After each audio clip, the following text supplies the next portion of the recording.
The boy hit the floor like a dropped stone.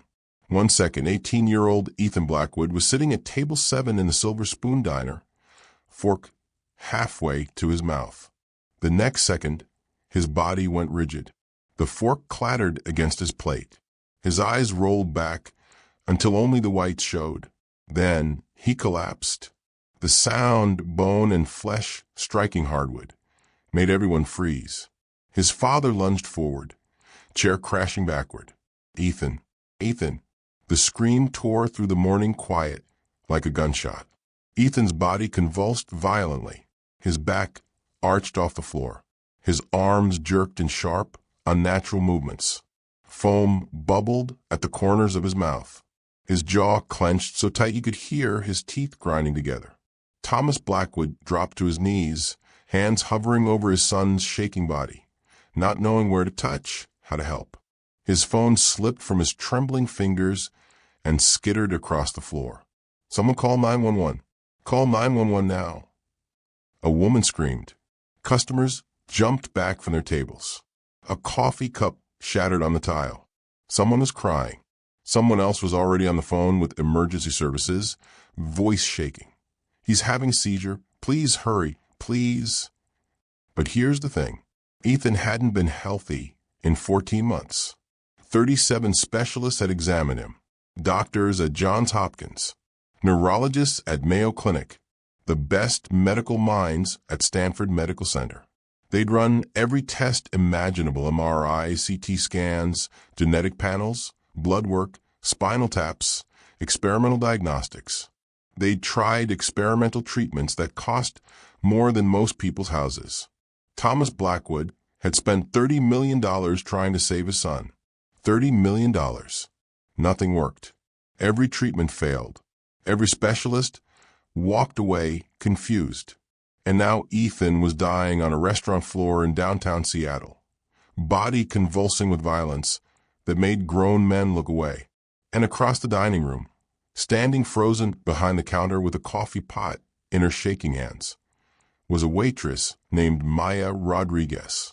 She stared at Ethan's seizing body, and her face went completely white, because she recognized it. She knew this, the specific convulsion pattern, the way his muscles locked in sequence, the duration between spasms, the foam composition at his lips, the particular angle of his neck extension. She'd seen this presentation before, studied it, written research papers about it. Her hands trembled so hard the coffee pot nearly slipped. Because 3 years ago, Maya Rodriguez wasn't Waitress. 3 years ago, she was Dr. Maya Elena Rodriguez, Ph.D. in biochemistry from Johns Hopkins University, pharmaceutical researcher, rising star in drug interaction studies, the kind of scientist who got invited to conferences in Geneva and Stockholm, until Blackwood Pharmaceuticals destroyed her. The man now screaming on his knees beside his dying son, Thomas Blackwood, CEO, billionaire father. That man had voted to strip her medical credentials. He'd sat in a boardroom 3 years ago and destroyed her career with a single vote, based on evidence he never questioned, from a chief medical officer who fabricated everything. And now his son was dying, and Maya was the only person in this room who knew why. Every instinct in her body screamed the same word. Run. Run to the back. Stay invisible. Let someone else handle this. Protect yourself. She had $512 in her checking account. Rent was due in 12 days. $1,850 she didn't have. Eviction notice already taped to her apartment door. Her younger brother Daniel needed medication that cost $6,800 every month for his autoimmune condition. If she lost her job, he lost his medication. If she revealed who she really was, if she admitted she still knew medicine, still studied pharmaceutical interactions in secret notebooks she hid in her locker. Criminal charges, practicing without a license, prison, everything she'd rebuilt in 3 years of surviving, gone in an instant. Thomas Blackwood's legal team would destroy her again, faster this time, more completely. But Ethan was 18 years old, 18, innocent, and the convulsion pattern she was witnessing, the tonic-clonic presentation, the sustained myoclonus, the respiratory compromise visible in the cyanosis creeping into his lips. She knew exactly what was causing it. 37 specialists had missed it. She hadn't. Across the room, Thomas Blackwood cradled his son's head, tears streaming down his face, and whispered brokenly, "Please don't leave me. Please, not you too. I can't lose you too." Maya's coffee pot trembled. Her pulse hammered in her ears. The metallic taste of fear flooded her mouth. And somewhere in the back of her mind, she heard her mother's voice from years ago, steady and certain. "You have healing hands, Maya. Don't you ever forget that." The choice carved itself into her bones. She set down the coffee pot, and she moved. "Before I tell you what happened next, answer me this. Could you step forward knowing it might destroy everything you've rebuilt? Could you save your enemy's son, even if that enemy took everything from you?" Drop your answer below, be honest. And hit subscribe right now. Because what Maya discovers in Ethan's bloodstream, what 37 doctors across 14 months missed, will leave you speechless. This isn't just a medical mystery. This is a story about invisible people, pharmaceutical corruption, and the moment when staying silent becomes more dangerous than speaking up. 5:47 a.m. The alarm screamed from Maya's phone, and she silenced it with the automatic reflex of someone who never gets enough sleep. Her studio apartment in Belltown was freezing. The radiator hissed and clanked but produced more noise than heat. Water stains spread across the ceiling like bruises, brown and yellow and permanent. Through the paper-thin walls, her neighbors were already arguing, voices muffled but sharp enough to cut through. Maya sat up slowly, bones aching from the second-hand mattress that sagged in the middle. She opened her banking app. Available balance, $512.38. The number glowed on her cracked phone screen like an accusation. Rent was due in 12 days, $1,850. She was $1,337.62 short. The eviction notice was still taped to her door from last month's late payment. One more missed rent, and she'd be out on the street. She looked at the kitchen counter, where her younger brother Daniel's medication sat in a 7-day pill organizer. The autoimmune condition that ravaged his body required $6,800 worth of medication every single month. Without the patient assistance program she'd fought for 3 months to get him approved for, he'd be dead. If she lost her job, he lost that program. If he lost that program, he lost his life. And then there was the debt, $342,000. Legal fees from defending herself against fabricated charges 3 years ago. Lawyers who took everything she had and still couldn't save her career. The number haunted her like a ghost she couldn't escape. Maya stood, walked to her narrow kitchen, filled a chipped ceramic mug with tap water, and heated it in the microwave. Instant coffee, 49 cents per jar at the discount grocery store.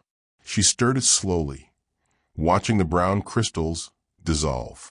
Her eyes drifted to Daniel's pill organizer.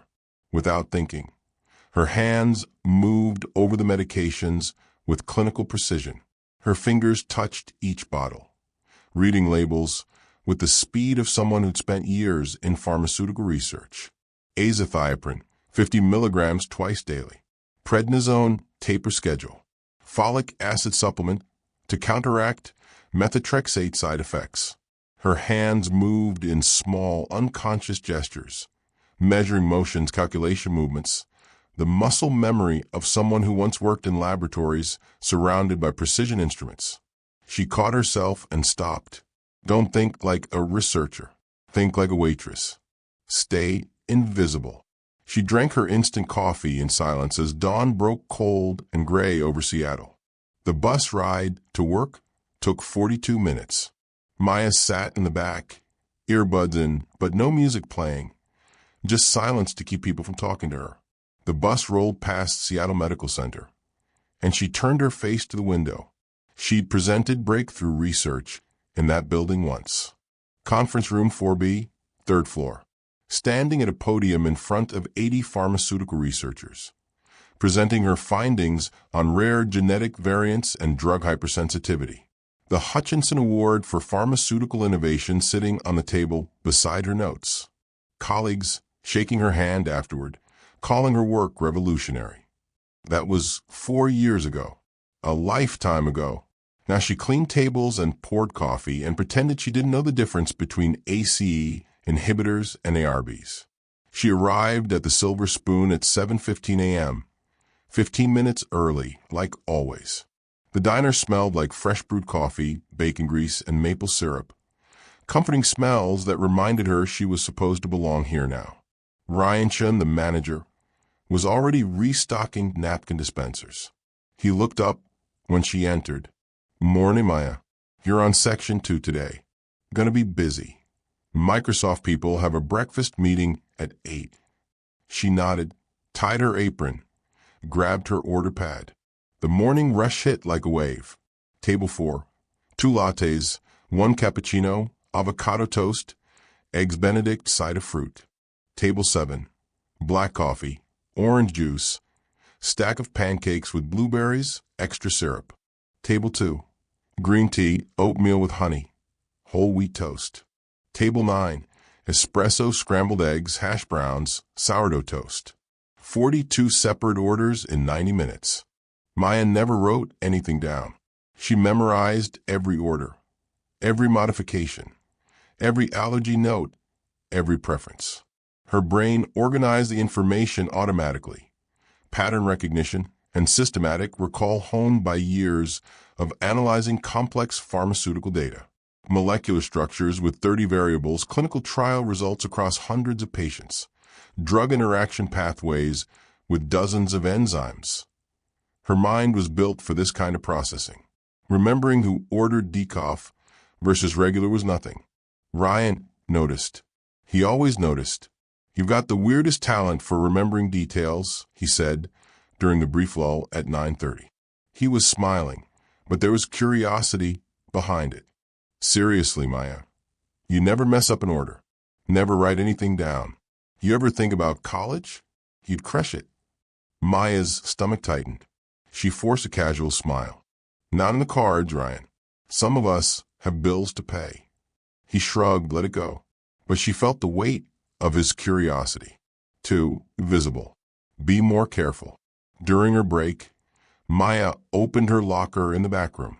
Beneath her spare uniform and a hoodie, hidden under a folded towel, was a worn leather journal. The edges were frayed, the cover soft from years of handling. She opened it carefully, like touching something sacred. Pages filled with her handwriting. Chemical formulas crowded the margins. Drug interaction theories sketched in detailed diagrams. Case study notes from medical journals she still read in secret at the public library. Molecular pathways mapped with precision. She'd never stopped studying, never stopped being a researcher, even when they took away her title. Tucked inside the front cover was a photograph. Dr. Maya Elena Rodriguez, age 31, standing beside laboratory equipment at Pharmagenesis Labs in Boston. She wore a white lab coat, her name embroidered over the pocket. In her hands, she held the Hutchinson Award for Pharmaceutical Innovation, a glass trophy that caught the light and sparkled. She was smiling in the photo, genuinely smiling, because she believed back then that hard work and truth mattered. She closed the journal quickly and shoved it back under the towel. That person doesn't exist anymore. At 10:15 a.m., Helen Margolis shuffled into the Silver Spoon. Helen was 73 years old, a regular customer who came every Tuesday and Friday for oatmeal and chamomile tea. She moved slowly today. One hand pressed to her side. Maya greeted her with the automatic warmth she'd learned to fake. "Morning, Helen. Usual spot?" Helen nodded, easing herself into the booth by the window with a soft groan. "I'm just so tired lately, sweetheart. Can't seem to shake it." Maya poured water, set down a menu Helen wouldn't need, and then she saw it. Helen's eyes. The whites weren't white anymore. They had a yellowish tint, subtle but unmistakable. Jaundice. Maya's gaze dropped to Helen's hands. Noticed a slight tremor when she reached for the water glass. Her face looked bloated, puffy around the jawline. Maya's mind cataloged the symptoms automatically, against her will. Jaundice presentation, scleral icterus, hand tremor, possibly hysterexis, facial edema, hepatic dysfunction, elevated bilirubin markers, possible early-stage liver disease, need imaging and liver enzyme panel. She stopped herself. Don't. You're not a doctor anymore. Stay in your lane. But Helen looked so tired, so small. Maya set down the water glass gently. Helen, have you seen your doctor recently? About the fatigue. Helen waved a dismissive hand. Oh, I'm just getting old, dear. Nothing a doctor can fix. Maya hesitated. Every instinct screamed at her to stay quiet, but she couldn't. I think you should see someone about your liver, Maya said softly. The yellowing in your eyes, it could be something they can help with. Early. Helen blinked, touched her face. My liver? Just get it checked. Please. 3 weeks later, Helen came back. She walked straight to Maya, tears streaming down her face, and wrapped her in a fierce hug. You saved my life, sweetheart, Helen whispered against her shoulder. Early-stage liver disease. The doctor said if I'd waited another few months, it would have been too late. But it's treatable now. Because of you. Maya smiled, hugged her back. But inside, fear flickered like a warning light. I shouldn't have said anything. Too visible. Too close to practicing medicine. If anyone finds out, she pulled back, gently.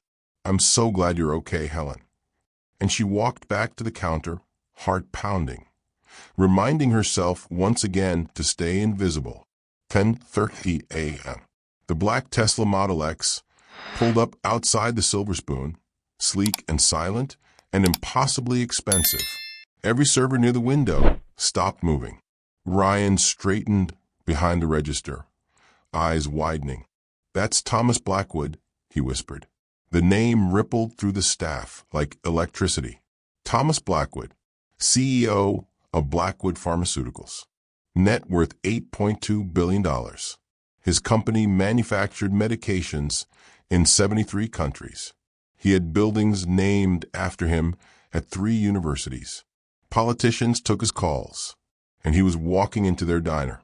The door opened, and Thomas Blackwood stepped inside.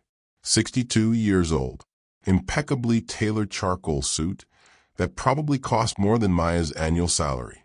Steel gray hair swept back perfectly. Military straight posture, shoulders back, chin level. The kind of man who'd spent his entire life commanding rooms without ever raising his voice. But his eyes were hollow, exhausted. The kind of exhaustion that comes from months of sleepless nights and unanswered prayers. Dark circles beneath them that no amount of wealth could erase. He carried himself with quiet authority.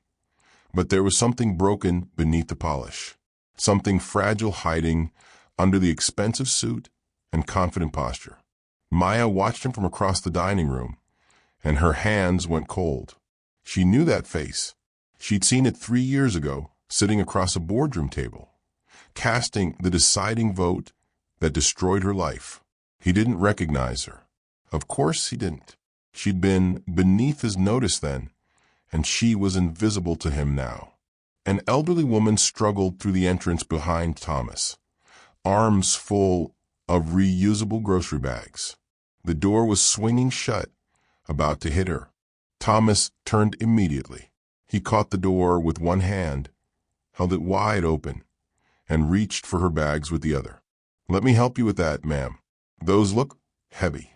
His voice was warm, genuine. The corporate armor dropped for just a moment, and underneath was something human. The woman's face lit up with surprise and gratitude. Oh my goodness, thank you, young man. You're very kind. Thomas smiled, small, tired, but real, and carried her bags to a nearby table. Have a wonderful breakfast, ma'am. He wasn't pure villain. That would have been easier. Villains you could hate cleanly. But this man held doors for strangers and destroyed careers with the same hands. Maya's chest tightened. Behind Thomas, moving much more slowly, came his son, Ethan Blackwood, 18 years old. He looked like a ghost. Thin, too thin. The kind of thin that comes from illness, not diet. Dark circles carved deep shadows under his eyes. His left hand tremored slightly as he walked, fingers twitching in small, involuntary movements. He wore noise-canceling headphones around his neck and moved carefully, like his body might betray him at any moment. He avoided eye contact with everyone, gaze fixed on the floor, shoulders hunched inward protectively. Thomas turned, noticed his son lagging behind, and his entire demeanor shifted. The CEO disappeared. The father emerged. Thomas walked back, placed a gentle hand on Ethan's shoulder. "You doing okay, son?" His voice dropped to something tender, something that cracked at the edges with worry. Ethan nodded without speaking. Thomas guided him carefully to the corner booth with the best view of Elliott Bay, water sparkling under morning sun, ferries cutting white lines across blue. He helped Ethan slide into the seat like he was made of glass. "Whatever you want today, okay," Thomas said, sitting across from him. "Pancakes? You used to love the Belgian waffles here. Or eggs if you're feeling up to it. Anything." The tenderness in his voice was almost painful to hear. This wasn't the billionaire pharmaceutical CEO. This was a father watching his child slip away and being powerless to stop it. Ethan managed a weak smile and nodded. Maya approached with water glasses and menus, her server's smile fixed in place. Thomas glanced up at her for half a second, then back to his son. She wasn't a person to him. She was furniture, part of the scenery, invisible. "I'll have black coffee," Thomas said without looking at her. "Ethan, what do you want to drink, bud?" "Orange juice," Ethan whispered. His voice was hoarse, like speaking took effort. Maya wrote it down, but her eyes were locked on Ethan. She saw everything Thomas couldn't see. The tremor pattern in Ethan's left hand, not random, but rhythmic, specific muscle groups firing in sequence. The slight yellowing under his fingernails, barely visible but present. Pupil dilation uneven between left and right eye. Muscle tension in his jaw, the kind that indicated chronic pain he'd learned to hide. Her mind raced despite her attempts to silence it. Neurological degeneration, progressive symptoms over time, could be autoimmune but presentation unusual. Muscle involvement, pattern wrong for MS. No fever markers for infection, toxin exposure, metabolic disorder, drug interaction. She forced herself to stop. "Not your problem. Stay invisible." "I'll get those drinks right out," she said. Thomas didn't respond. He was staring at his son with a kind of desperate love that breaks people from inside out. Maya walked away, but she couldn't stop her hands from trembling, because somewhere deep in her researcher's brain, alarm bells were ringing. She knew this presentation. She'd seen it before. And if she was right, no, stay out of it. It's not your responsibility anymore. She poured their drinks with shaking hands and tried to forget what she'd seen. 11:47 a.m. Ethan's fork clattered against his plate. The sound cut through the dining room noise like a gunshot. Thomas looked up from his phone. "Son, you okay?" Ethan's eyes went wide, panicked. His mouth opened like he was trying to speak, but nothing came out. Then his body went rigid. Every muscle locked at once. His spine arched backward. His hands curled into claws. "Ethan?" Thomas's voice pitched higher, fear bleeding through. "Ethan." The boy collapsed. He hit the floor hard, shoulder first, then head, the sickening thud of skull against hardwood. His body began convulsing violently, limbs jerking in sharp, unnatural movements. Foam bubbled at the corners of his mouth, white and frothy. His eyes rolled back until only the whites showed. The dining room erupted. A woman screamed. Chairs scraped backward. Someone's coffee cup shattered on the floor. Thomas threw himself to his knees, beside his son. No, no, no, not again. Please, God, not again. His hands hovered over Ethan's convulsing body, not knowing where to touch, how to help, terrified of making it worse. Someone call 911. Ryan shouted from behind the counter, already grabbing his phone. A customer near the door. I'm calling, yes, hello. We need an ambulance at the Silver Spoon Diner on Pike Street. A teenage boy is having a seizure. 10 minutes, someone else said, looking at their phone with GPS traffic overlay. Ambulance is 10 minutes out in this traffic. 10 minutes. Ethan's body slammed against the floor again and again, convulsions worsening. Blood appeared at the corner of his mouth, where he'd bitten his tongue. His breathing turned ragged, gasping. Each inhale a desperate fight. Thomas was sobbing now. Broken sounds torn from his chest. Please, Ethan, please hold on. Help is coming. Just hold on. Across the dining room, frozen behind the counter with a water pitcher in her hands, Maya watched, and she knew. 10 minutes was too long. Her pulse hammered, so hard she could feel it in her throat. Two voices screamed inside her head, both equally loud, both equally right. Voice one, survival instinct. Walk away, right now. Go to the back room. You rebuilt for 3 years. 3 years of keeping your head down, staying invisible, surviving. You have $512 in your checking account. Daniel's medication authorization expires Friday. One phone call from Blackwood Pharmaceuticals destroys everything. You step forward, you're practicing medicine without a license. That's a felony. Prison time. Criminal record. Daniel loses his medication assistance program. He dies. You go to jail. Everything you fought for, gone. Stay invisible. Let someone else handle this. It's not your responsibility anymore. Voice 2, moral imperative. He's 18 years old. 18. Innocent. He didn't destroy your career. He didn't fabricate evidence. He's a kid whose mother died and whose body is betraying him. Look at the convulsion pattern, the duration, the specific muscle groups involved, the pupil response, the respiratory compromise. You know this.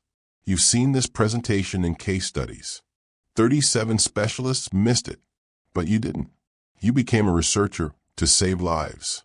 That doesn't change because they took away your credentials. The knowledge is still in your head. The oath you took to yourself, it's still binding.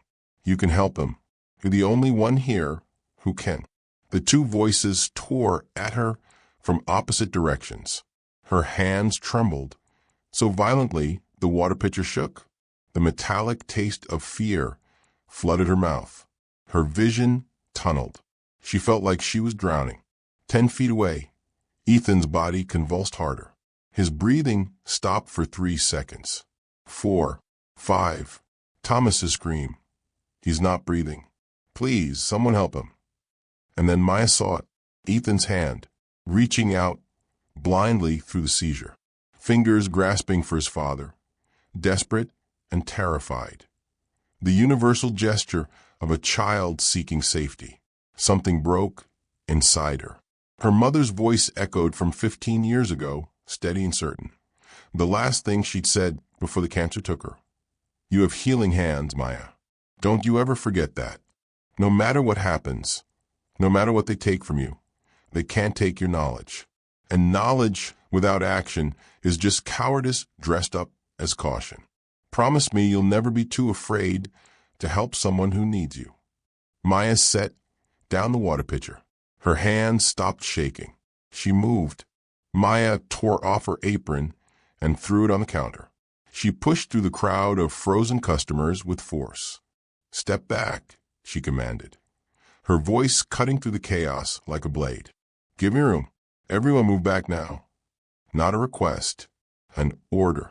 The crowd obeyed without thinking. People stumbled backward, creating space around Ethan's convulsing body. The waitress was giving orders, and something in her voice, the absolute authority, the clinical certainty, made them listen. Ryan rushed forward. Maya, what are you? She ignored him completely. She dropped to her knees beside Ethan, with the fluid precision of someone who'd done this 1,000 times. Her hands moved without hesitation, without fear, muscle memory taking over. Airway first. She tilted Ethan's head slightly, checked for obstruction. Clear. Pulse. 2 fingers to his carotid artery. Rapid but present. 142 beats per minute. Pupil response. She pulled back his eyelid gently. Pupils dilated, sluggish reaction to light, uneven between left and right. Muscle rigidity pattern. She assessed the convulsion sequence. Tonic phase transitioning to clonic, specific muscle groups firing in diagnostic sequence. Her mind cataloged everything with clinical detachment. And then the medical terminology slipped out. Tonic-clonic presentation. Sustained myoclonus. Non-responsive to external stimuli. Respiratory function compromised. Possible toxic etiology. She caught herself. Stopped. But the damage was done. Thomas stared at her, tears still streaming down his face. Confusion replacing panic for just a moment. "Who are you?" he whispered. "How do you know?" Maya didn't answer. She positioned Ethan on his side. Recovery position, protecting his airway, preventing aspiration if he vomited. Her hands supported his head, kept his neck stable. She glanced at her watch. Seizure duration 92 seconds beginning to subside. Clonic phase decreasing in intensity. Ethan's convulsions started to slow. The violent jerking became smaller tremors.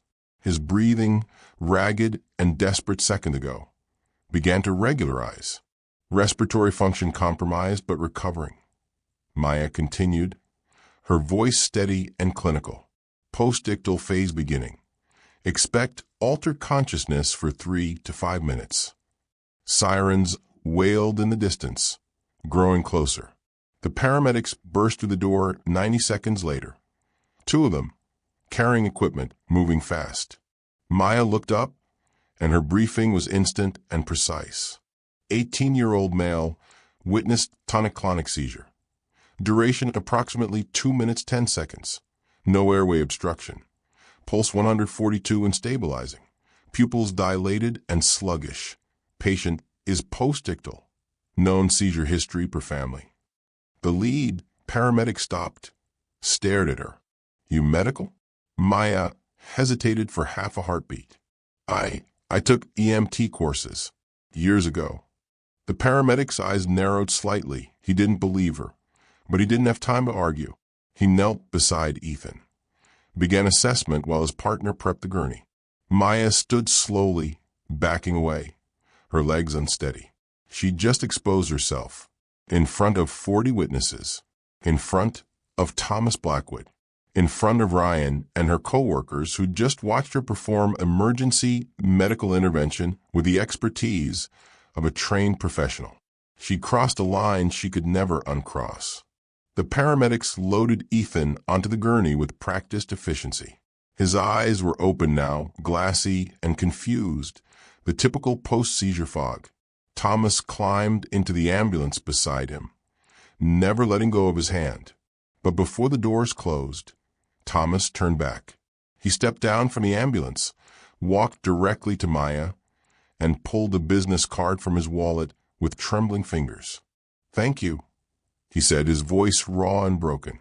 "I don't know who you are or how you knew what to do, but you saved my son's life." Genuine gratitude filled his face, but there was no recognition in his eyes. He had no idea who she was, no memory of the woman whose career he destroyed 3 years ago with a careless vote between conference calls. He pressed the card into her hand. "Please call me. I need to understand what just happened. I need to know what you saw." Maya took the card mutely. Her hands were still shaking. Her stomach churned with a nauseating mix of fear and anger and something she couldn't name. She nodded once. Thomas climbed back into the ambulance, and it pulled away, sirens fading into Seattle traffic. Maya stood on the sidewalk, business card in hand, and felt the weight of 40 pairs of eyes watching her.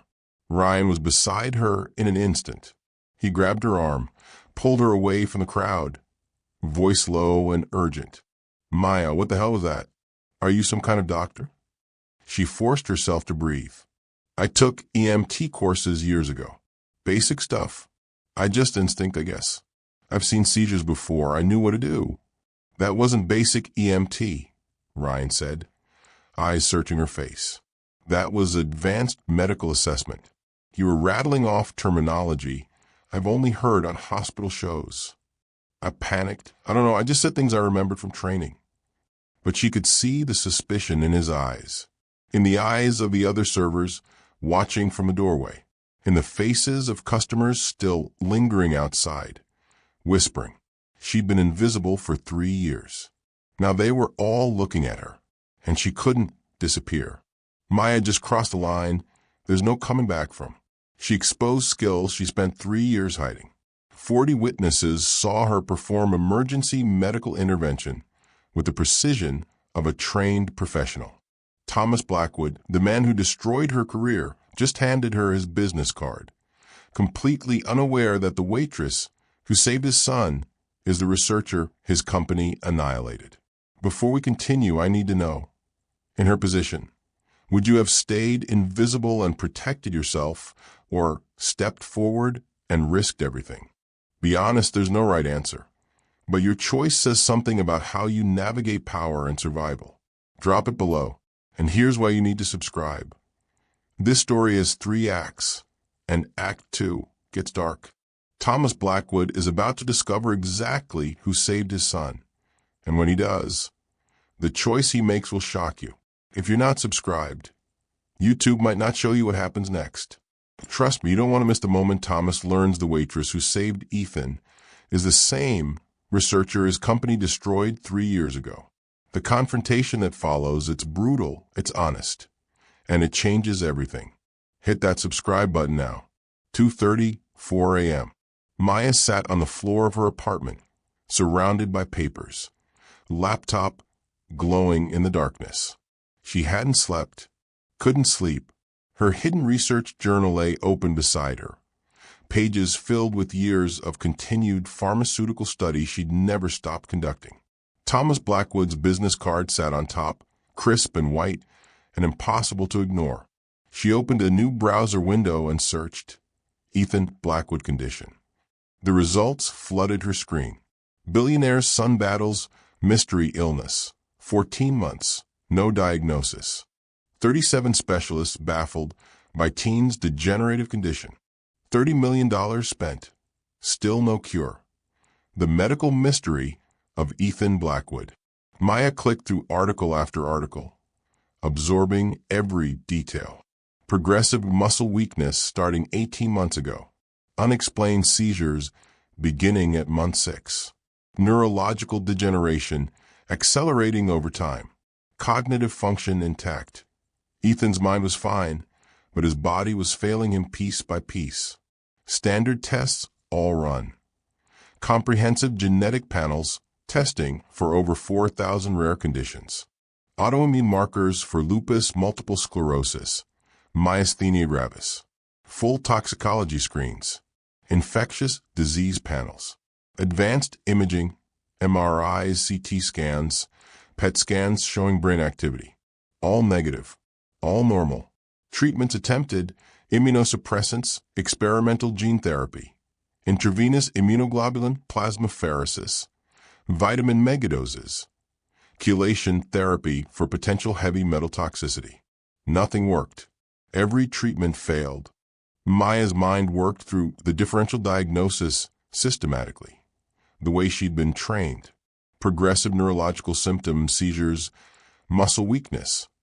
Rule out genetic conditions first, then autoimmune, then infectious, then environmental toxins, then she saw it, buried in an interview with Thomas from 3 months ago. A quote so casual, she almost missed it.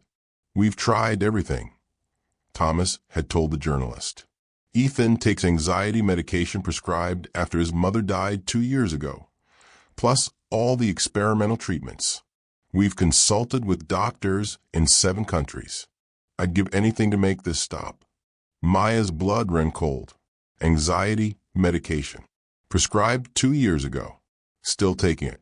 Her fingers flew across the keyboard. She opened her pharmaceutical database. She'd maintained her subscription even after losing her credentials, paying $49 a month she could barely afford because she couldn't stop being a researcher.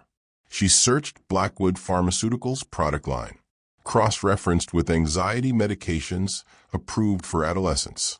And there it was, Neurocalm, Blackwood Pharmaceuticals' best-selling anti-anxiety drug, for $0.8 billion in annual revenue, prescribed to over 8 million patients worldwide.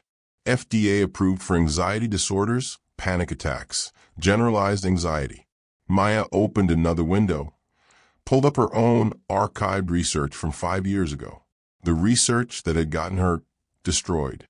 The title stared back at her. Rare genetic variants and hypersensitivity to benzodiazepine class compounds. A comprehensive study identifying CYP3 422 polymorphism creates toxic drug accumulation in 0.03% of population asterisk. Her hand started shaking. She read her own words from 5 years ago. Patients carrying the CYP3A 422 genetic variant demonstrate severely impaired metabolism of benzodiazepine class compounds. Standard therapeutic doses accumulate to toxic levels over weeks to months. Symptoms progress systematically. Initial presentation includes mild tremors and sleep disturbance, advancing to muscle weakness, uncontrolled seizures, and progressive neurological deterioration. If left undiagnosed, permanent neurological damage or death may occur. Recommendation: mandatory genetic screening prior to Neurocalm prescription. Alternative medications for identified carriers. Asterisk. Maya's vision blurred. She pulled up Ethan's symptom timeline from the articles, overlaid it with the progression pattern she documented in her research. Perfect match. Every single symptom, every progression milestone, the timing, the severity. Ethan Blackwood had the CYP3A4*22 genetic variant. She'd bet her life on it. The Neurocalm prescribed to help him cope with his mother's death, manufactured by his own father's company, had been poisoning him for 2 years. Every dose accumulated in his system, toxic levels building slowly, destroying his nervous system piece by piece.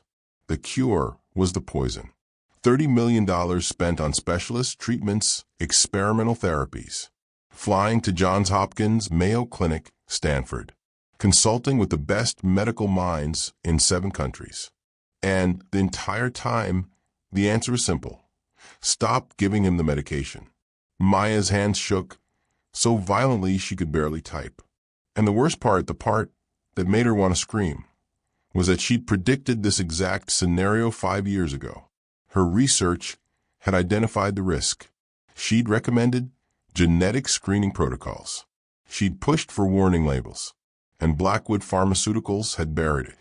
Dr. Gregory Whitman, the chief medical officer, had fabricated patient complaints against her, manufactured evidence of research fraud, presented her as a danger to patients, because acknowledging her research meant acknowledging a fatal flaw in their most profitable product. It meant product recalls, lawsuits, billions in liability. So they destroyed her instead. And now Thomas Blackwood's son was dying from the exact drug interaction she'd warned about. Maya opened a blank document and began typing frantically. Immediate Neurocalm discontinuation protocol. Taper schedule to prevent benzodiazepine withdrawal seizures. Genetic panel confirmation. CYP3A for genotyping. 24-hour turnaround available. Detoxification support. Activated charcoal ineffective at this stage. Supportive care only. Monitor hepatic and renal function. Neurological monitoring. Daily seizure assessment. EEG if symptoms persist post-discontinuation. Expected recovery timeline. Symptom improvement within 72 to 96 hours of final dose. Full recovery 4 to 8 weeks, depending on accumulated toxicity levels. She typed for an hour, detailing every protocol, every warning, every piece of knowledge she'd spent years accumulating. This was the answer. This would save Ethan's life. And it proved she'd been right all along. 3:12 a.m. Thomas Blackwood stood in his penthouse overlooking Puget Sound, unable to sleep, unable to think about anything except the waitress who'd saved his son. The medical knowledge she displayed wasn't normal, wasn't basic EMT training from years ago. The terminology she'd used, the precision of her assessment, the confidence in her movements, that was advanced medical expertise. He picked up his phone and called Marcus Landry, head of security for Blackwood Pharmaceuticals. Marcus answered on the second ring, voice groggy. "Thomas? It's 3 in the morning. I need a deep background check," Thomas said. "Full workup, everything you can find. I need it by morning." "On who?" "Employee at the Silver Spoon Diner on Pike Street. Maya Rodriguez. Run it tonight." Silence on the other end. "And got it. I'll have something for you by 6. The report arrived at 6:04 a.m. via encrypted email. Thomas opened it on his tablet, coffee untouched beside him. The first line made his stomach drop. Subject: Maya Elena Rodriguez. Legal name change filed March 2022. King County Superior Court. Previous legal name: Dr. Maya Elena Rodriguez. Thomas kept reading, horror building with every line. PhD in biochemistry, Johns Hopkins University, graduated summa cum laude. Former researcher, Pharmagenesis Labs, Boston. Specialization: pharmaceutical drug interactions, genetic variants affecting drug metabolism. Awards: Hutchinson Award for Pharmaceutical Innovation 2020. Research published in Journal of Pharmaceutical Sciences, New England Journal of Medicine, and then medical credentials, revoked March 2022 following board hearing. Charges: falsified research data, patient endangerment. Criminal investigation opened, later dropped due to insufficient evidence. Current employment: waitress, minimum wage, no medical affiliations. Thomas's hands went numb. He opened his company's internal database with shaking fingers. Searched archived board hearings from 3 years ago. Found it. Video file, March 17th, 2022. He pressed play. The conference room appeared on screen. Himself sitting at the head of a table. 7 other board members, medical review panel, legal counsel. And standing at the podium, presenting her defense, Dr. Maya Rodriguez. He barely remembered her. She'd been one item on a crowded agenda that day. Dr. Gregory Whitman's voice on the recording. Dr. Rodriguez's research on neurocom poses significant reputational risk to Blackwood Pharmaceuticals. Her claims of genetic hypersensitivity are based on insufficient sample sizes and flawed methodology. Furthermore, we have documented patient complaints alleging she falsified clinical trial data. Thomas watched himself on screen, barely paying attention, checking his phone, signing documents. His own voice. The evidence appears clear. Dr. Rodriguez's research threatens our company's reputation and patient safety. I support permanent revocation of credentials and criminal investigation. The vote: 5-2 in favor of revocation. 7 minutes. The hearing lasted 7 minutes. Maya's career destroyed in 7 minutes while he checked his email. The video ended. Thomas sat in stunned silence as dawn broke pink and gold over Seattle. The waitress who saved Ethan is the researcher we destroyed. She saved my son anyway. His hands trembled as he opened Maya's archived research file. The file Whitman had dismissed as fraudulent. He read her predictions about neurocom and CYP3A for *22 genetic variants. Every symptom she described matched what Ethan was experiencing. Every single one. The next day, 11 a.m. Maya was refilling salt shakers when every server in the Silver Spoon suddenly went quiet. She looked up. Thomas Blackwood stood in the doorway. Not the billionaire CEO this time. No tailored suit, no polished armor.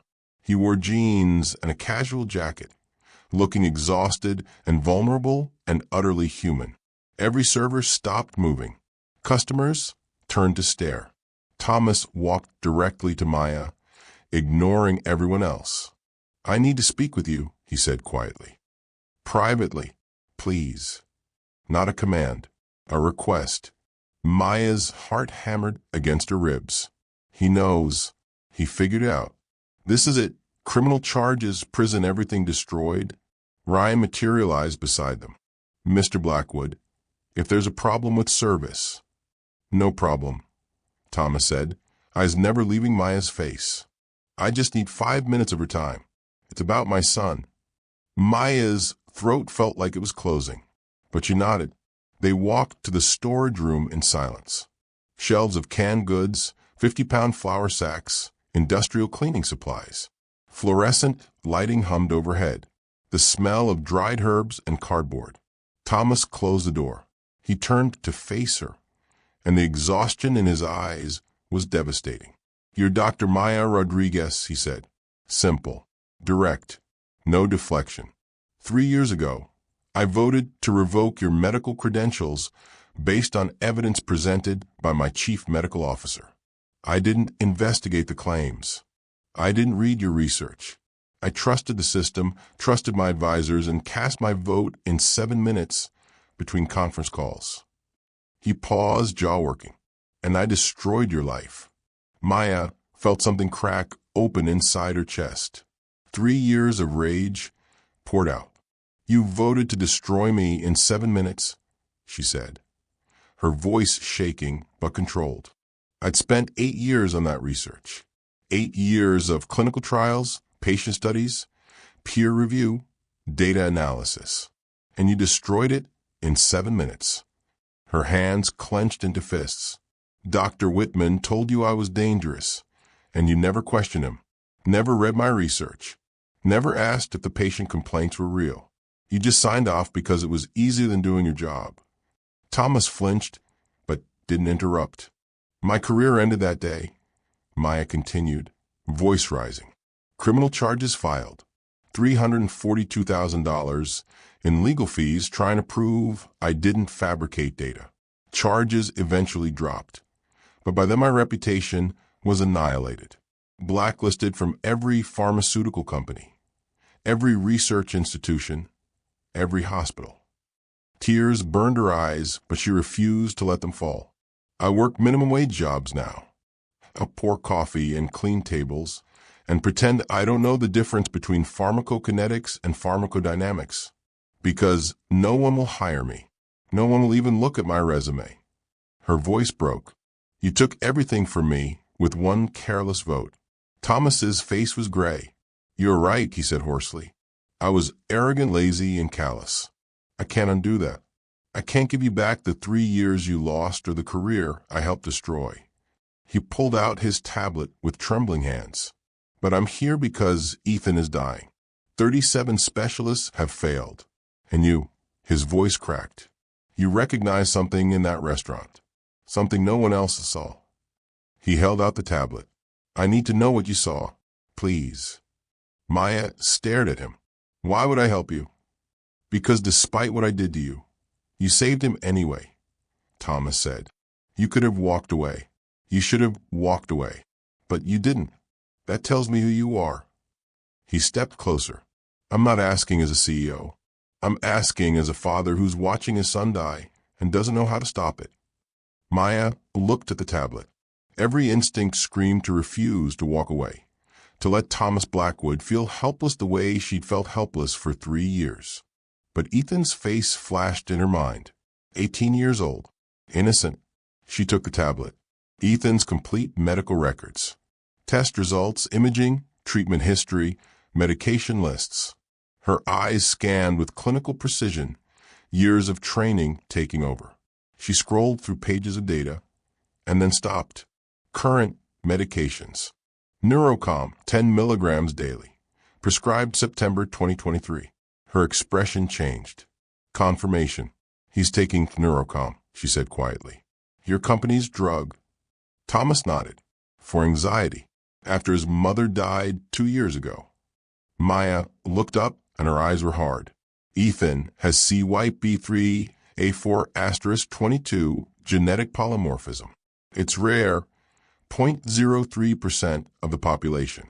Patients with this variant cannot metabolize benzodiazepine class compounds properly. The drug doesn't break down. It accumulates, becomes toxic. She held the tablet up. Every dose you've given him for 2 years has been poisoning him. The Neurocom is what's killing him. Silence. Thomas's face drained of all color. The medication, my company's medication, is what's... Yes, Maya said. Every dose is poisoning him. That's why he's dying. That's why 37 specialists couldn't figure it out. Because no one thought to question the drug prescribed to help him cope with grief. Her voice turned cold. I published research on this exact interaction 5 years ago. I identified the CYP3A4*22 variant. I recommended mandatory genetic screening before Neurocom prescriptions. I pushed for warning labels for at-risk populations. Thomas staggered backward against the storage shelves. Your company buried it, Maya continued relentlessly. Dr. Whitman fabricated evidence to discredit me because acknowledging my research would have required a product recall. Warning labels, genetic testing protocols, billions and liability. Her voice shook with controlled fury. So he destroyed me instead, and you signed off on it without reading 1 page of my research. Thomas's legs gave out. He slid down to sit on a flour sack, head in his hands. My company? Whitman, we did this. You spent $30 million on cures while poisoning him daily for 2 years, Maya said. Stop the Neurocom immediately. Run genetic panel confirmation. CYP3A4 genotyping. Any major lab can do it. Begin detox protocol. He'll recover. She looked him dead in the eye. But Thomas? This doesn't make us even. Your company buried research that could have saved hundreds of patients. Ethan isn't the only one suffering from this. How many others are out there, dying from the same drug interaction no one's checking for? Thomas looked up at her, tears streaming down his face. What do I do? Save your son, Maya said. Then fix the system that almost killed him. Maya spent the next 6 hours writing everything down. Not at her apartment. Too risky if Blackwood Pharmaceuticals came looking. She went to the Seattle Public Library, used a public computer, created an encrypted document. Protocol for Ethan Blackwood, confidential medical consultation. She detailed everything. Immediate Neurocom discontinuation with careful taper schedule to prevent benzodiazepine withdrawal seizures. Genetic testing specifications. CYP3A4 genotyping. Turnaround time 24 hours. Detoxification support timeline. Neurological monitoring requirements. Expected recovery milestones. She wrote for 3 hours straight, pouring years of knowledge into a document that could save one life. She sent it, encrypted, to Thomas's email. Untraceable. 48 hours later. Ethan began the discontinuation protocol at Seattle Medical Center under Thomas's insistence. The specialists were skeptical, openly hostile even. Dr. Patricia Vance led neurologist. With all respect, Mr. Blackwood, pursuing treatment based on unverified theory from a former researcher with revoked credentials is medically irresponsible. There's no peer-reviewed evidence supporting this hypothesis. Thomas interrupted, voice steel. Run the genetic test today and begin discontinuation protocol exactly as outlined. That's not a request. He had $8.2 billion and owned half the hospital board. They ran the test. Results came back in 18 hours. See white B3A4 22 polymorphism. Positive. Maya had been exactly right. Dr. Gregory Whitman received a call at 11 p.m. from a colleague at Seattle Medical Center.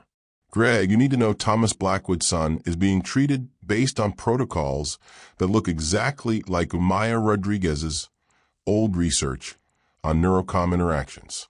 The writing style, the diagnostic approach, it's her. She's consulting on the case. Somehow. Whitman's blood ran cold. Maya Rodriguez, the researcher he'd destroyed 3 years ago. The one whose research had threatened to expose neurocom's fatal flaw. She was back, and she was helping Thomas Blackwood's son. If Ethan recovered based on her protocols, if her research was vindicated, everything would unravel. The fabricated evidence, the buried research, his career, prison. He called Blackwood Pharmaceutical's legal team at midnight. I need a cease and desist letter drafted immediately. Maya Elena Rodriguez, practicing medicine without a license. Criminal charges will be pursued if she doesn't cease all medical consultation immediately. The letter arrived at Maya's apartment by a courier 2 days later. Maya opened it with shaking hands. Cease and desist. Unauthorized medical practice. You are hereby notified that practicing medicine without a license constitutes a criminal offense under Washington state law. Your recent medical consultation activities have come to our attention. Criminal charges will be pursued unless you immediately cease all medical consultation, treatment recommendations, and related activities. This is your only warning. Signed, Legal Counsel, Blackwood Pharmaceuticals. Maya sat on her apartment floor, letter trembling in her hands. Prison. Criminal charges. Daniel's medication at risk. But then her phone buzzed. Text from unknown number. Genetic test positive. Ethan improving already. Seizure stopped. You were right, TB. She'd been right. 5 years of research vindicated in one genetic test. But Whitman was coming for her. And this time, she had no resources left to fight. That reveal? That's not even the biggest twist. At the 80% mark, Maya walks into Seattle Medical Center for a face-to-face confrontation with Dr. Gregory Whitman, the man who fabricated evidence against her, destroyed her career, and is now trying to silence her again. What she brings with her, evidence Whitman never knew existed, documentation he thought was destroyed years ago, will obliterate him. But I need your help. Do you think Whitman will admit guilt and face consequences? Or will he try to destroy Maya one more time? Drop your prediction below and smash that like button if you're still watching. It tells YouTube's algorithm to push this story to more people who need to hear about invisible experts breaking corrupt systems. These stories matter. Your engagement helps them reach the people who need the most. 5 days after neurocom discontinuation, the change was undeniable. Ethan Blackwood sat up in his hospital bed without assistance for the first time in 4 months. His hands rested steady on the blanket. No tremor, no involuntary jerking. His eyes were clear, focused, present. "Dad," he said, his voice stronger than it had been in over a year. "I feel like myself again." Thomas stood beside the bed, tears streaming down his face, unable to speak. The neurologist, Dr. Patricia Vance, stared at the monitoring equipment like it had betrayed her. "Seizure activity has completely ceased," she said slowly, disbelief coloring every word. "Muscle tremors reduced by 87%. Cognitive function testing shows marked improvement across all domains." She pulled up the latest brain scans on the monitor. Neurological imaging shows the toxic accumulation markers are dropping rapidly. Blood toxicology confirms benzodiazepine levels decreasing, as expected, with discontinuation and metabolism normalization. Another specialist, Dr. James Chun from Johns Hopkins, shook his head. 37 of us examined this patient over 14 months. None of us considered drug toxicity from a commonly prescribed anxiety medication. The waitress, he stopped himself. Dr. Rodriguez was right. She saw what we all missed. Thomas wiped his eyes and pulled out his phone. His voice was steady when he spoke. I need to convene an emergency hospital board ethics review. Today, this afternoon. Dr. Vance frowned. Thomas, what are you? Maya Rodriguez will be invited as an official medical consultant under the emergency provision for critical case analysis, Thomas said. I want every board member present, every legal counsel, and I want Dr. Gregory Whitman in that room. His eyes hardened. It's time everyone learned the truth. 3 hours later, Maya stood outside conference room 4B at Seattle Medical Center, the same building where she'd presented breakthrough research 4 years ago. The same floor, the same room. She wore borrowed professional clothes, a charcoal blazer and slacks lent by Helen Margolis, the elderly customer whose liver disease she'd caught early. They didn't fit perfectly, but they'd have to do. Her laptop bag felt impossibly heavy on her shoulder. Inside, 5 years of evidence she'd kept hidden, believing someday she might need it. Today was that day. Thomas appeared beside her. 15 people in that room, he said quietly. Board members, senior physicians, legal counsel, and Whitman. Maya's hands trembled. I haven't been inside a hospital conference room in 3 years. I know, Thomas said, but you belong here. You always did. He opened the door. 15 pairs of eyes turned toward them. And at the head of the table, in the power position he'd occupied for 12 years, sat Dr. Gregory Whitman. 61 years old, steel gray beard, expensive suit, the comfortable arrogance of a man who'd never faced real consequences.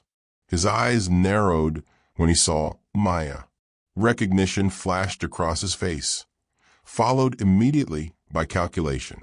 Thomas, Whitman said smoothly, this is highly irregular. I understood this was a board matter, not. Sit down, Maya, Thomas interrupted, gesturing to the empty chair beside him. Maya sat, placed her laptop on the table with hands that shook only slightly. Thomas stood, and the room fell silent. Thank you all for coming on short notice, he began.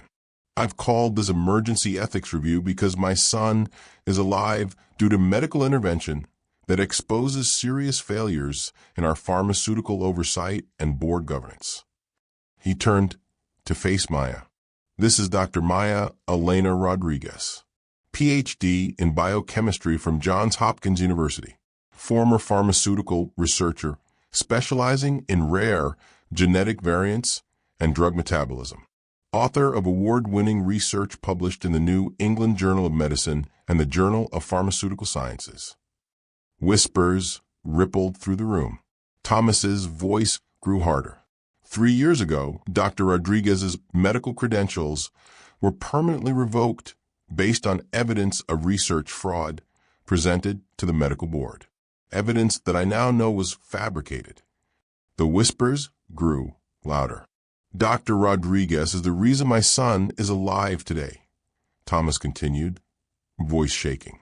She diagnosed what 37 specialists across 14 months missed, including many of you in this room. She identified that Ethan was suffering from chronic neurocom toxicity due to a rare genetic variant she'd researched 5 years ago. He looked directly at Whitman.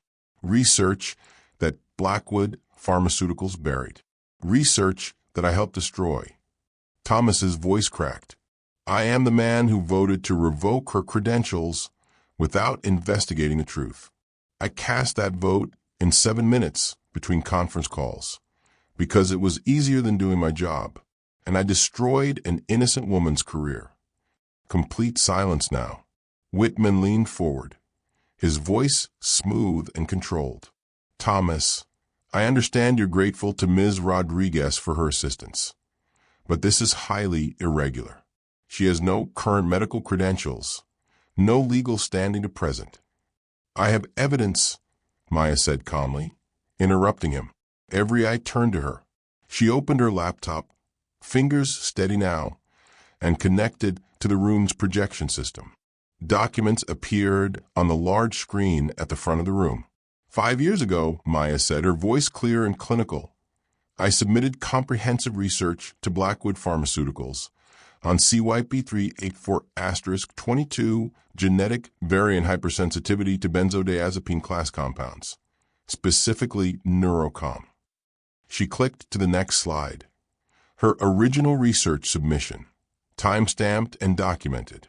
Dr. Whitman rejected it within 48 hours, citing insufficient evidence and flawed methodology. Maya continued. 3 weeks later, he presented fabricated patient complaints at my medical board hearing, alleging I'd falsified clinical trial data and endangered patients. She looked directly at Whitman. What Dr. Whitman didn't know is that I kept copies of everything, every patient file, every data point, every communication, every piece of evidence. She clicked through slides, time-stamped emails, original patient files, signed consent forms, research data with independent verification. These 5 patients, whose complaints Dr. Whitman cited at my hearing, Maya's voice was ice. They never filed complaints. I contacted each of them last week. They have no idea who Dr. Whitman is. They never spoke to him, never authorized use of their names. She showed signed affidavits from all 5 patients, notarized and dated within the last week. Dr. Whitman fabricated patient complaints to discredit me, Maya said. He destroyed my career because my research threatened a $4.8 billion product. The room erupted. Board members spoke over each other. Legal counsel typed frantically on laptops. Whitman's face had gone completely white. This is out of context. The evidence has been doctored. Is it? Maya clicked to another slide. Because I also have your internal emails from 5 years ago. Email chains appeared on screen. Whitman's name at the top. Rodriguez's research on Neurocom genetic hypersensitivity presents significant liability concerns. If we acknowledge CYP3A422 variant risks, we're looking at mandatory genetic screening requirements, warning label modifications, and potential recall exposure. Estimated financial impact, $2.3 billion minimum. Recommend aggressive action to discredit research before publication. Asterisk. The room went silent. Maya advanced to the next slide. Ethan Blackwood is not the first patient harmed by undiagnosed neurocom toxicity in CYP384*22 carriers, she said. In the past 3 years, there have been 14 similar cases reported in medical literature. Progressive neurological symptoms, unexplained seizures, misdiagnosed as rare genetic conditions or autoimmune disorders. She showed case files, each one matching Ethan's symptom progression with devastating accuracy. 6 of those 14 patients suffered permanent neurological damage, Maya said quietly. 2 died. A board member, Dr. Sarah Kim, head of hospital ethics, stood abruptly. This is criminal. If what you're saying is true, Dr. Whitman suppressed research that could have prevented patient harm. Thomas stood as well, his voice shaking with barely controlled fury. My son suffered for 2 years because protecting pharmaceutical profits was more important than patient safety. You knew, Gregory. You buried research that could have saved him. You destroyed the career of the woman who tried to prevent exactly what happened to Ethan. Whitman lurched to his feet. I acted in the company's best interests. The research was preliminary, the sample size insufficient. The research was peer-reviewed and published, Maya said. He just made sure no one connected it to Neurocom specifically. The hospital's chief legal counsel, Patricia Harmon, spoke up. Dr. Whitman, these are extraordinarily serious allegations. Falsifying evidence in a medical board hearing, suppressing patient safety research, potential criminal fraud. We need an immediate formal investigation. I agree, Dr. Kim said. I motion for immediate suspension of Dr. Whitman from all hospital and board positions pending full investigation. Seconded, said another board member. Whitman looked around the room, seeing his power crumbling in real time. You can't. I have contracts, legal protections. You fabricated evidence, Thomas said, his voice deadly quiet. You destroyed lives to protect profit margins. Your contracts don't protect you from criminal prosecution. The vote was unanimous. 11 votes in favor, 0 opposed. 3 abstentions from legal counsel. Security was called. 2 officers entered the conference room. Dr. Gregory Whitman, Chief Medical Officer of Blackwood Pharmaceuticals for 12 years, was escorted from the building. His access badges revoked. His career over. Maya watched him leave and felt nothing. Not satisfaction. Not vindication. Just exhaustion. When the room cleared of everyone except Thomas, Maya, and 2 board members, Thomas turned to her. What can I do? He asked simply. How do I make this right? Maya was quiet for a long moment. Then she spoke, her voice steady and clear. Public record correction, she said. Full acknowledgement that my research was valid, peer-reviewed, and suppressed for corporate financial reasons. My name cleared in every database, every institution that blacklisted me. Thomas nodded. Done. Financial restitution, Maya continued. Not for me. I don't want your money. But a scholarship fund for researchers whose careers were destroyed by corporate suppression. Scientists who told the truth and paid for it. Give them a path back. How much? Thomas asked. $5 million to start, Maya said. Administered independently, not controlled by Blackwood Pharmaceuticals. $10 million, Thomas countered. And you sit on the oversight board. Maya nodded. And genetic screening protocols, she said. See YP3A for genotyping mandatory before any neurocom prescription. Warning labels for at-risk populations. Patient education materials. Make the research public and accessible. Lives saved, not just reputations restored. We'll implement it nationwide within 90 days, Thomas said. I'll personally oversee the transition. Dr. Kim spoke up. The hospital will also fund your medical license reinstatement process.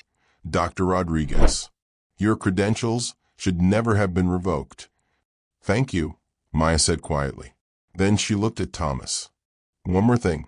My brother Daniel has an autoimmune condition. He needs medication that costs $6,800 monthly. Blackwood Pharmaceuticals manufactures it. He needs lifetime coverage, no exceptions, no authorization delays. Thomas didn't hesitate. He'll have whatever he needs for life. No cost, no paperwork battles, no covered gaps. I promise you. Maya's eyes filled with tears for the first time. Thank you. Thomas extended his hand. I can't give you back 3 years. I can't undo the damage, but I can make sure it doesn't happen to anyone else. Maya shook his hand. Then we have a deal. 3 months later, Maya Rodriguez walked through the corridors of Seattle Medical Center wearing navy blue scrubs with Dr. Rodriguez, research consultant, embroidered over the left pocket. It felt strange, foreign, and familiar all at once. Her medical license reinstatement process was underway. 6 months of supervised practice, peer review, ethics board approval. But in the meantime, she'd been granted interim medical privileges as a pharmaceutical research consultant. She was leading a new research division studying rare drug interactions, funded by an independent oversight committee that Blackwood Pharmaceuticals had no control over. Her team included 3 other researchers whose careers had been destroyed by corporate suppression. They were the first recipients of the scholarship fund. They were building something real, something that mattered. Maya passed a familiar face in the hallway and stopped. Ethan Blackwood, fully recovered, wearing a volunteer badge and carrying a stack of patient education folders. No tremor in his hands. No darkness under his eyes.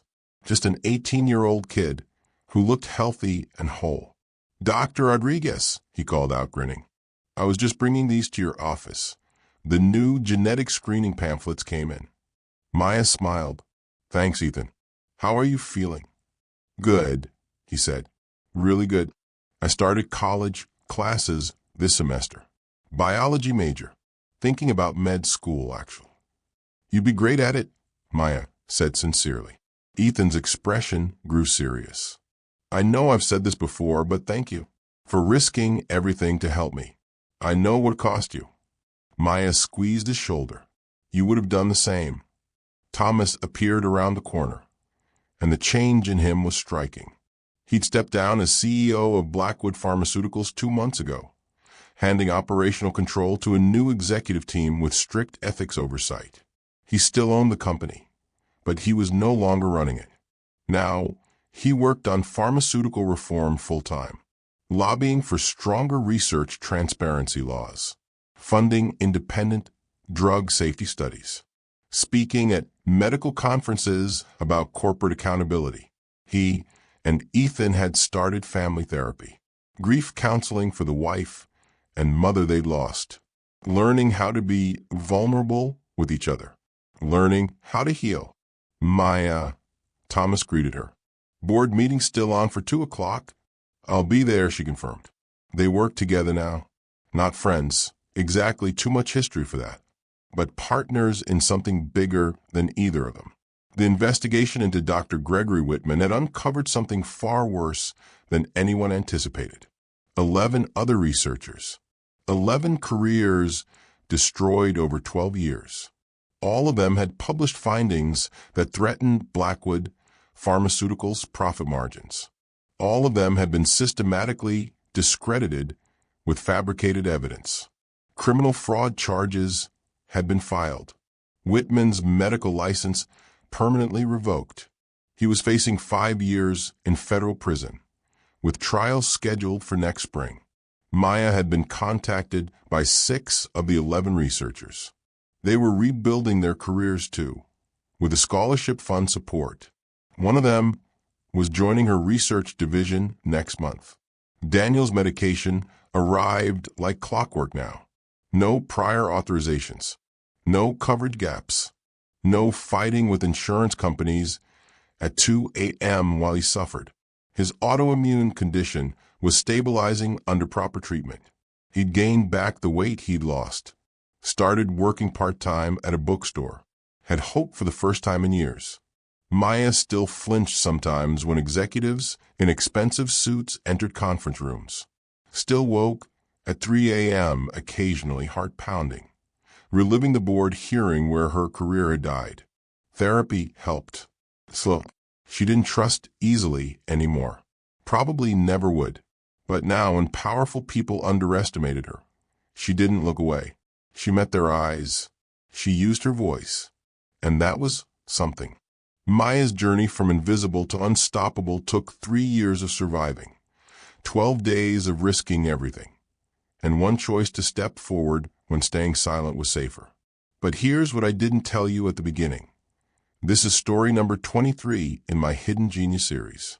I've documented hundreds of cases of brilliant people working invisible jobs.